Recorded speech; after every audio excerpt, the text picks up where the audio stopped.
وسط رمال الصحراء وعلى ضفاف شاطئ الجريد الجاف تنتصب منذ قديم الزمان واحة خضراء أطلق عليها منطقة الجريد أو توزر كما تسمى اليوم. هي المدينة التي قال شاعرها ذات يوم: إذا الشعب يوما أراد الحياة فلا بد أن يستجيب القدر. تعد توزر درة الجنوب التونسي، واحة هادئة اعتادت سنويا على استقبال مئات آلاف السياح، وتعيش كبقية المدن على وقع الانتخابات.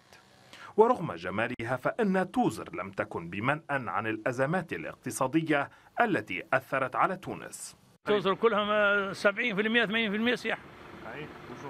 الوضع ما هناش من 2011 هاك شوفها الوتله الفارعة كل هاول قدام هذا الوتيل هذا كان بيجي معبي ديما من 2011 وهبط هذا نزل فرامق. فهمت؟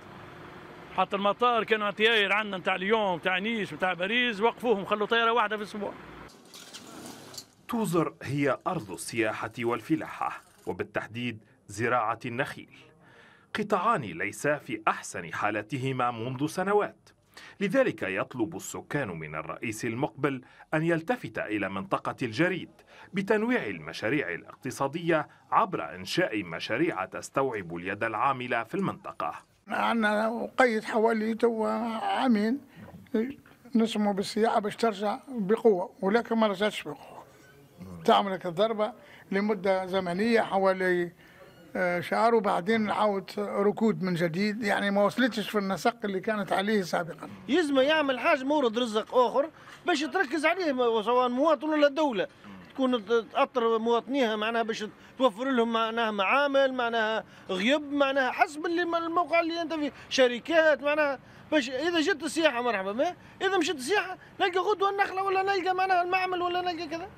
توزر بوجوه اهلها الباسمه والمرحبه تريد الحياه دوما، لكنها لا تزال تنتظر استجابه القدر والسلطات المعنيه لتحسين ظروف العيش. هنا يطالب المواطنون بعدم الاكتفاء بالسياحة كمصدر رئيسي للاقتصاد المحلي، مطالبين بتدخل حكومي للقضاء على البطالة المنتشرة في منطقة الجريد.